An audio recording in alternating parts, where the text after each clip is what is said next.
Hi everybody, this is Theorl. You can find me on the Marvel Champions Discord, answering rules questions and doing the Card Text podcast with Bob and Scott, where we explore various rules conundrums, or here on YouTube with my Marvel Champions playthrough videos and some what if videos. So I've played through up through the end of Galaxy's Most Wanted last week and not quite ready to start the campaign yet, so I wanted to give Collector another shot for Escape the Museum with not the Star-Lord precon and see how that goes. I have ideas of what I want to do with overall with the campaign, but I just don't quite have everything together for it. And so I didn't think I would try and get that started quite yet.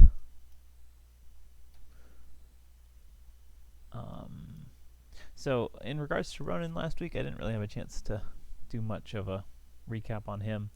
And ultimately a lot of it comes down to that I'm not super, I don't know, the accused mechanic with the extra boost card. I don't know. I mean, just things I like about things I don't like about it. And I'm not 100% settled with it. I'm not 100% settled. But for now, that's what we've got. So this is 1+2 per player per the change that I made last time, and which still hasn't propagated to this actual card. But that's okay. This is my Nebula deck. I think it's pretty similar to what I played last week. I don't really remember what I played last week, but it's a lot of the same ideas. I did decide to do Helicarrier instead of team building exercise, which seemed not as useful. I don't remember if I included Endurance. I threw in CITT because she gets stat boosts that are useful. And she has Heroic Intuition. I did not put in Justice Served, which I maybe had last time. I don't know. I used it for Justice. Yeah. Anyways, it's a deck. So that's what we're doing. And we're going to try it against this Escape the Museum scenario and see if it was really Star-Lord, if it was really the scenario.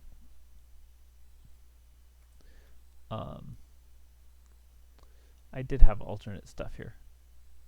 Oh, shoot. I need to pull out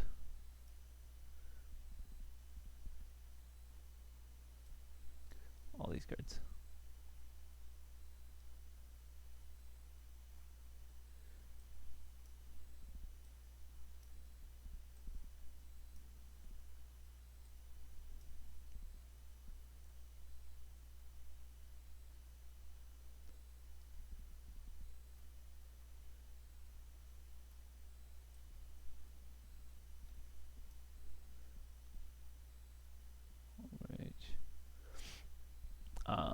Yeah, I messed up the setup. It's not supposed to have those things at setup.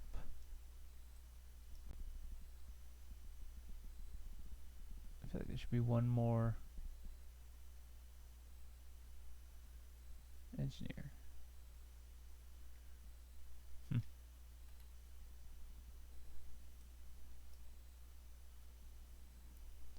No, that seems right. 8 cards. Okay, I got both engineers. Great. This starts out set aside, as does the Milano. Alright. This stuff will come into play when I get to stage 2. Alright. So, yep.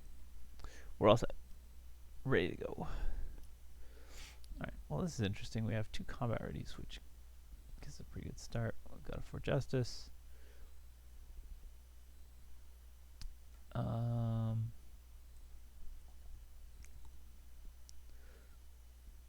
I don't really want, well, I don't know, I could one way or another. Oh no, it's a hero action. Yeah, I don't think I want to one way or another at this moment in time.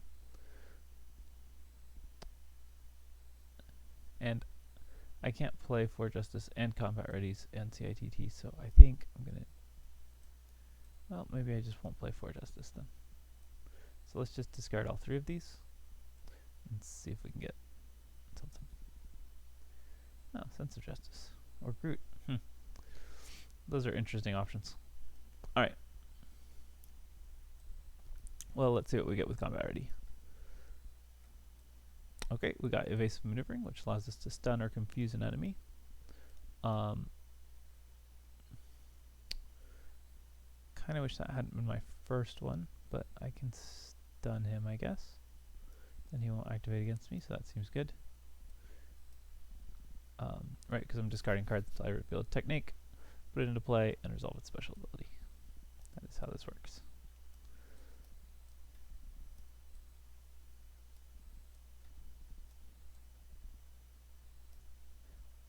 Remove 3 threat from the scheme.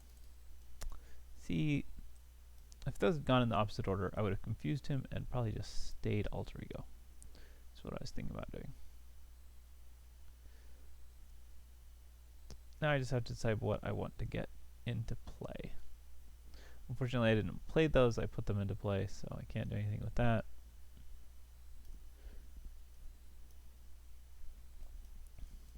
I could not quite get to stage 3. So yeah, which build card do I want? I think I'm going to go ahead and put out Groot.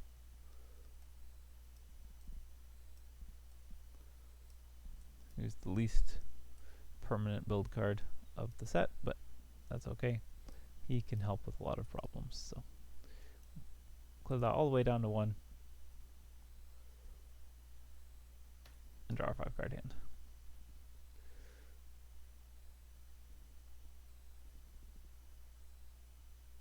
Alright, well, that's what we got. 1 threat. Collector is stunned, he does not attack. This goes up to 1. Counter. I get a single encounter card. It is the Beyonder's Blazer. Great. Fun times. Alright. Choose to either stun or confuse an enemy. So we're going to confuse the collector and then remove 3 threat, which completes this. We get the Bolano. And these cards shuffle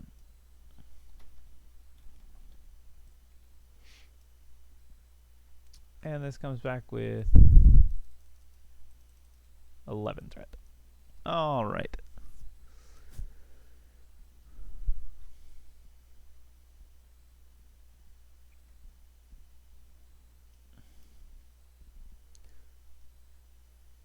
Well, we're going to have to do this and spend 2 resources. Let's spend that one and that one.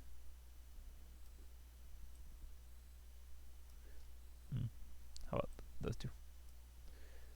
Alright, 2 threat and 2 resources because we do not want him to have a permanent amplify icon. Thank you. Go ahead and thwart for 2. And then flip to alter ego. Let's see, I'm going to draw 2 cards when I play this. So I think I'm going to play Eros. And I might play a Skilled Investigator. Or I will play Nebula Ship. So 2 for Nebula Ship, and then 2 for Eros.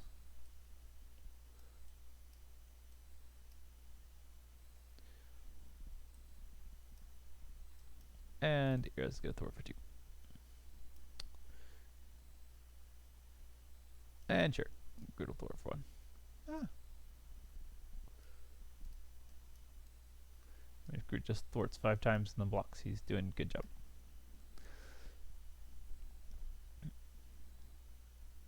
Alright, interesting. Interesting. 1 threat. This goes up by 1.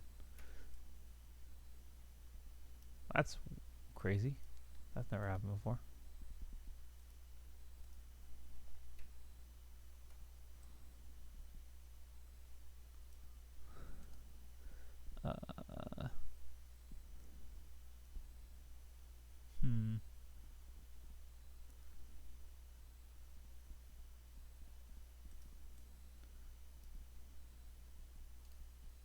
Oh, that's all I wanted to do.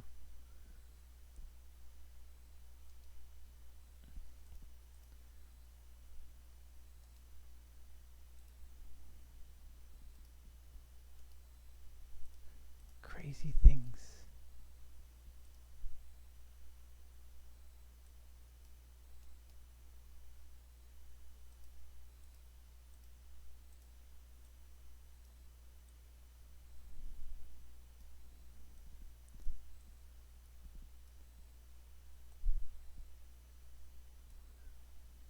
Not that I ever use those things anyway, so I could just delete them. But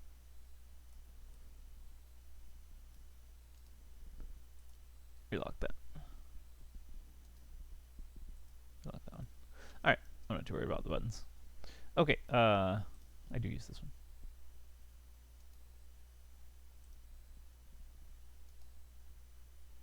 one. Alright, so he gets one encounter card, and it is Assault, which surges into Power Siphon.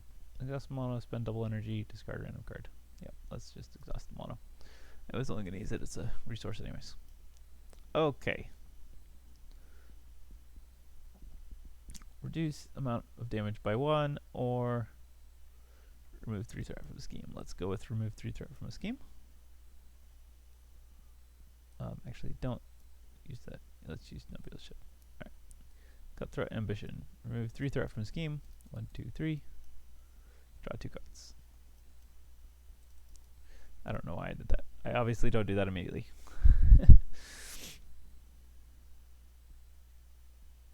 If I hadn't had to exhaust the mono, then I could play a Helicarrier and Gamora, which would be great. I cannot do that. I could play a Helicarrier and trigger both of these cards, though, which is pretty strong. I could just play Gamora. She triggers this one, which gives me a tough status, which is great.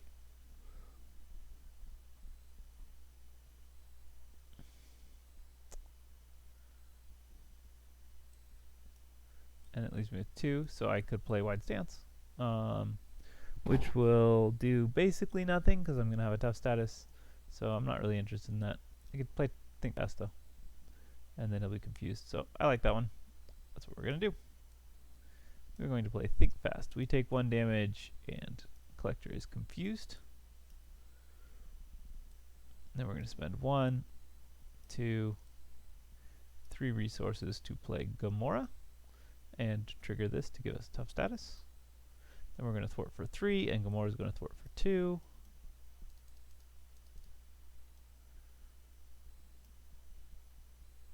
And Groot's going to go ahead and thwart for 1.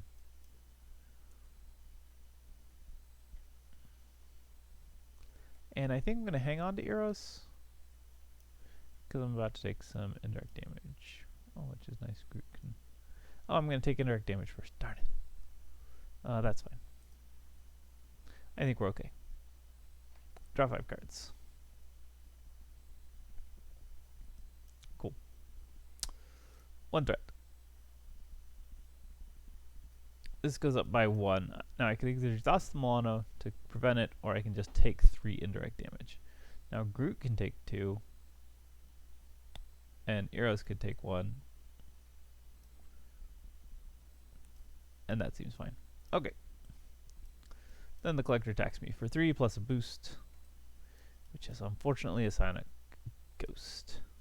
So he knocks out my tough status, but there's still a ghost. And the ghost does 2 indirect damage. This is back down to 0, by the way. Alright, I get a single encounter card. And it is Advance, so Collector removes his confused status. Alright, start of my turn. I get a tough status. And I remove 3 threat from scheme.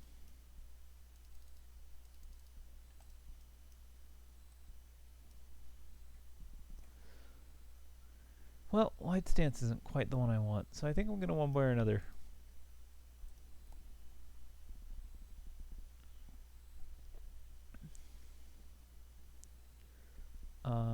That's maybe not the best one. Yeah, let's do that one. Card draw is great.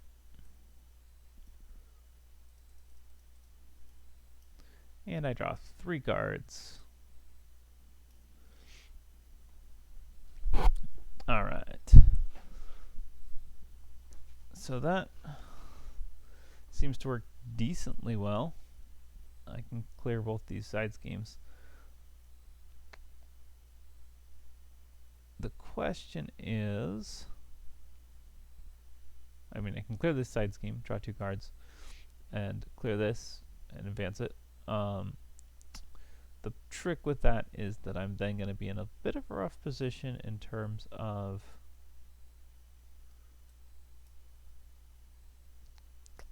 exactly handling everything. But, you know, this Sonic Ghost I can kill. So, maybe that's fine. Alright, Groot is going to attack the Sonic Ghost for 2, and then Gamora is going to attack him for 2 more. That defeats him.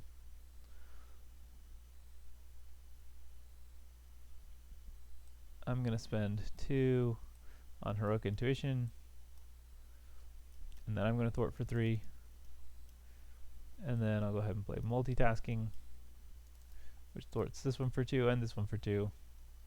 That goes in the victory display. I get to draw 2 cards.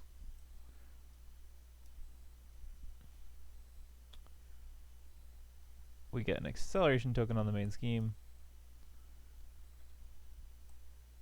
And it starts with 8 threat.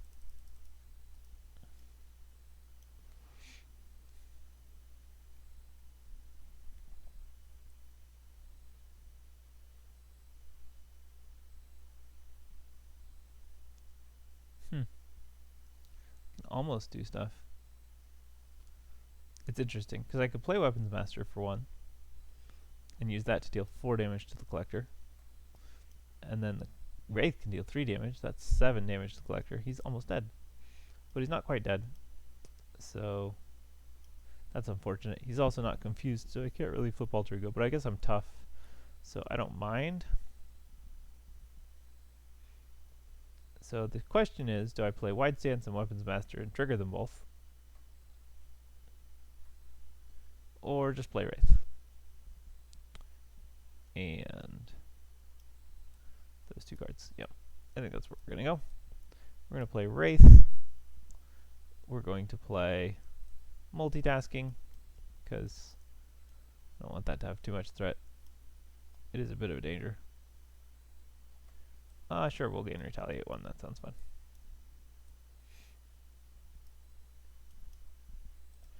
Already all my cards. I guess Wraith may as well thwart for 1.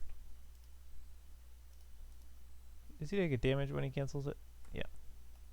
So he can cancel a boost effect, which will be nice. It's my other Weapons Master. That's why I haven't been able to do damage all this game. That's okay, though. I don't need to do damage. This isn't a damage game. Alright. This goes up by 2. This turns to 1. And the Collector attacks me for, what, 5? Yeah, 5 plus a boost. Alrighty. Does that require exhausting? Yep. Cool. 1 less Psionic Ghost. I lose my tough status. So I unlock that. Alright. Okay, we have 2 of these encounter cards. First one is a Hull Breach, which exhausts the mono. And the second one is that I am stunned. Stunned, I tell you. And the Collector attacks me, which will be blocked by Gamora. And she takes some 6 damage, which is fine.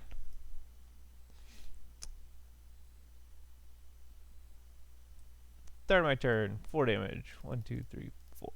Oh, he also took 1 damage because he attacked me. And I had Retaliate. Let's see. Yep, looks good. So for 2, I play Eros. Eros thwarts for 2. I thwart for 3. I didn't deal any damage, I was stunned. And then I will play Multitasking and thwart for 2 more. That's it. We win. Yeah, okay, cool. That worked out. Playing a Justice deck obviously made that way easier, but also just not having Star-Lord, I guess. I don't know. Playing a reasonable deck, not that Star-Lord deck. And this went fine and easy. Easy peasy. So, yep. So that's a good sign. I'm not worried about this scenario anymore. Obviously, I still had trouble with Ronin, so that's a bit of a concern.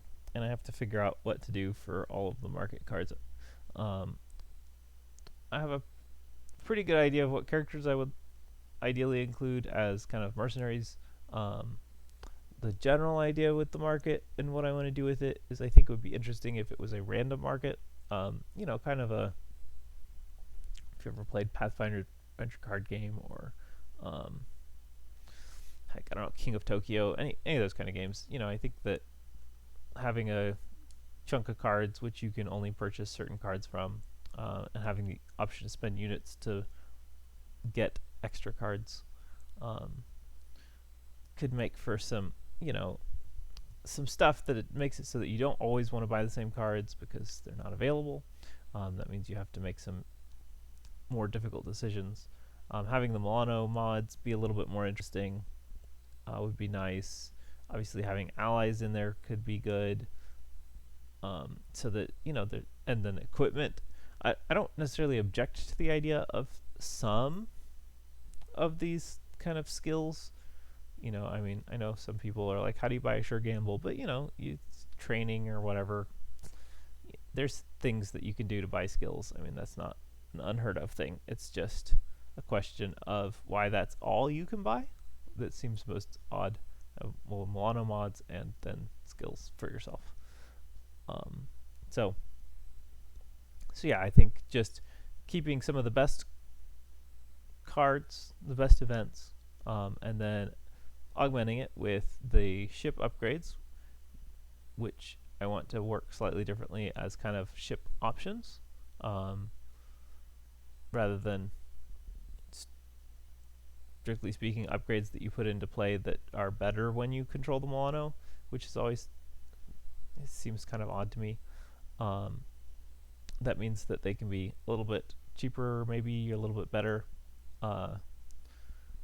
in terms of maybe they can start set up on the ship, which would be nice. And then finally, having some like mercenaries that you can hire and some equipment that you can use, like kind of one-shot equipment type stuff, like grenades and things would be cool, but maybe some other stuff. So anyways, that's kind of my general thought. I've got to get the cards together for it though, in order to have it. And one of the major things that needs to change for the overall campaign, in my opinion, depending on how that all works out, because my intention is to give you a few more ways to spend units. It would be nice if you had a few more ways to earn units. Although I'm keeping the market at the moment, my plan is to keep it about the same size, so still 28 cards. But yeah, anyways, but because you get a kind of limited collection of cards, and you might need to spend some units just to get cards that you can afford, because it's going to be a little bit more random. That'll have a significant influence on everything and what you can do with it. So yep, we will see how that all goes and try to make some plans for it and see how it all works. So if you like this, like and subscribe. If you want to see that once that starts up, then hopefully next week I will be able to get that kicked off, and we'll see how this Galaxy's Most Wanted campaign goes with these shifts that I've made. So hopefully I'll see you then.